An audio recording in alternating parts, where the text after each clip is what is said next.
आपल्याबरोबर आज नवनिर्वाचित 131चे आमदार स्नेहा दुबे पंडित आहेत. विजयाचं गमक काय आहे ते आज आपल्याबरोबर चर्चा करणार आहेत. आपण जाणून घेऊया त्यांच्याबरोबर की 133 मधून एक शेवटच्या क्षणी तुमची उमेदवारी अर्ज दाखल झाला आणि बहुमताने तुम्ही आज निवडून आलेले आहेत. काय सांगाल या यशाचं गमक?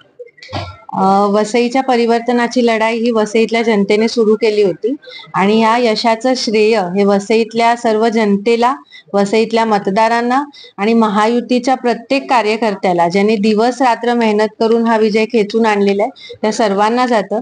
त्यांच्या मेहनतीमुळे आणि त्यांचं जे काही डेडिकेशन होतं वसईच्या परिवर्तनाच्या प्रती, वसईमध्ये जो बदल हवा होता लोकांना, आणि त्यासाठी त्यांनी सगळ्यांनी मिळून जी लढाई लढली, त्या लढाईमुळेच आणि त्या मेहनतीमुळे हा विजय शक्य झालेला आहे. ताई बघा, वसईमधून एक लाडक्या बहिणीने तुमच्यासाठी एक रॅली काढली होती, ती अविस्मरणीय रॅली होती. त्या रॅलीबद्दल तुम्ही काय सांगाल? ती उत्स्फूर्त अशी रॅली होती. वसईतल्या महिलांना विशेषतः हा बदल जास्त आवश्यक आहे, कारण की गेल्या 30 वर्षामध्ये जे काही प्रलंबित प्रश्न आहेत ते काही खूप मोठे मोठे प्रश्न नाही आहेत, त्या मूलभूत समस्या आहेत आणि त्यांचा सगळ्यात जास्त त्रास हा महिलांना होतो. त्याच्यामुळे ही परिवर्तनाच्या लढाईमध्ये सुरुवातीपासूनच महिलांचा सहभाग होता. एक महिला उमेदवार असल्यामुळे, 40 वर्षांनी महिला उमेदवार मिळाली असल्यामुळे त्या प्रत्येक महिलेला असं वाटत होतं की मी उमेदवार आहे, मी वसईचं प्रतिनिधित्व करते, आणि त्यामुळे त्या रॅलीला इतका उत्स्फूर्त महिलांचा प्रतिसाद मिळाला. आणि फक्त रॅलीलाच नाही तर एकूणच आपण मतांमध्ये सुद्धा बघितलं असेल तर मतांमध्ये सुद्धा महिलांचं प्रमाण हे जास्त आहे मतदारांमध्ये. त्यामुळे मला असं वाटतं की माझ्या जिंकण्यामध्ये आणि ह्या यशामध्ये वसईतल्या महिलांचा सुद्धा खूप मोठा वाटा आहे. वसई हरित वसई होती आणि आता कुठेतरी अनधिकृत बांधकामाने ती विखुरली गेली आहे, गिळली गेलेली आहे. आणि आरक्षित जेवढे जागा आहेत तेवढे आरक्षित जागावरती 99% बांधकाम झालेलं आहे.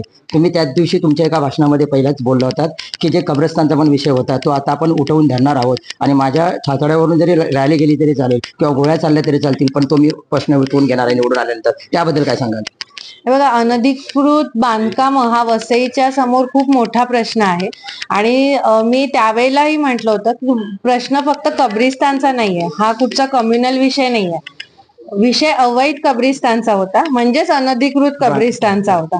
मग ते कुठचंही असेल बांधकाम, जे अनधिकृत बांधकाम आहे, जे सरकारी जागेवर आहे आणि त्याला सर्वसामान्य जनतेचा विरोध आहे, अशा सर्व गोष्टींसाठी मी लोकप्रतिनिधी म्हणून लोकांचा आवाज उठवणं, लोकांचा आवाज सरकारपर्यंत नेणं हे माझं काम आहे. आणि लोकांचे प्रश्न सोडवण्यासाठी कितीही प्रयत्न करावे लागले तरी ते मी करणार, माझ्या शेवटच्या श्वासापर्यंत प्रयत्न करणार. आणि हे जी सगळी अनधिकृत बांधकामांमुळे वसईची जी काही दुर्दशा झालेली आहे ती कशी त्याच्यामध्ये सुधार करता येईल, त्यामध्ये बरेच मार्ग काढावे लागणार आहेत. ही सोपी लढाई नाहीये.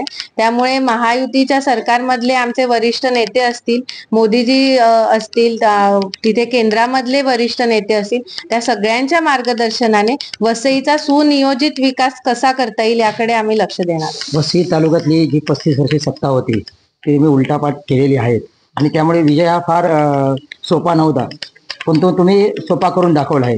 त्याचं गमक काय सांगाल? मी पहिल्यापासून तेच म्हणते की ही लढाई माझी एकटीची नव्हती, ही वसईची जनता एक लढाई म्हणून लढली, वसईतला प्रत्येक कार्यकर्ता. आणि ह्यामध्ये फक्त महायुतीचे कार्यकर्ते तर दिवस रात्र त्यांनी मेहनत केलीच केली, पण असे कितीतरी कार्यकर्ते, कितीतरी संस्था, कितीतरी संघटना ज्यांनी उत्स्फूर्तपणे या लढाईमध्ये सहभाग घेतला आणि त्यांनी दिवस रात्र मेहनत केली. म्हणजे मला काही माहितीही नसतील अशी लोक दिवस रात्र काम करत होती. तर ह्या सगळ्यांचं श्रेय आहे ह्या बदलासाठी आणि त्यामुळे माझ्यावरची जबाबदारी ही खूप मोठी आहे. मी ह्या सगळ्यांचं प्रतिनिधित्व करते, सगळ्यांच्या अपेक्षा आहेत आणि त्या अपेक्षा पूर्ण करण्याचा मी प्रयत्न करेन. माझ्या हातात जादूची काठी नाहीये की गाठी फिरवली आणि वसईतल्या सगळ्या समस्या एका दिवसात सुटतील, असं अजिबात नाहीये. पण त्या सोडवण्याचा प्रयत्न मात्र नक्की करेन. इच्छाशक्ती महत्वाची असते आणि जर इच्छाशक्ती असेल तर सगळे प्रश्न सुटू शकतात याची मला खात्री आहे. ना भूतो ना असं भविष्य, असं बीजेपीला महाराष्ट्रामध्ये यश मिळालं आहे. केंद्रामध्ये आणि राज्यामध्ये आता बीजेपी सत्ता असेल, त्यामुळे जे काही उद्योगधंदे किंवा वसईला चालना मिळण्यासाठी तुमच्या दृष्टिकोनात प्रथम प्राधान्य कशाला देणार?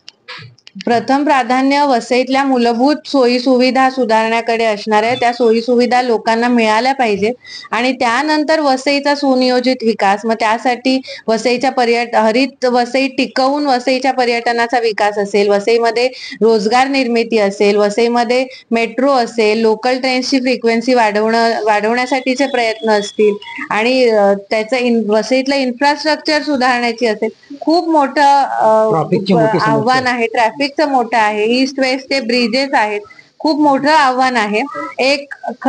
30 वर्षामध्ये एक मोठा खड्डा झालेला आहे. तो खड्डा आधी भरायचा आहे आणि नंतर त्यावरती विकासाची इमारत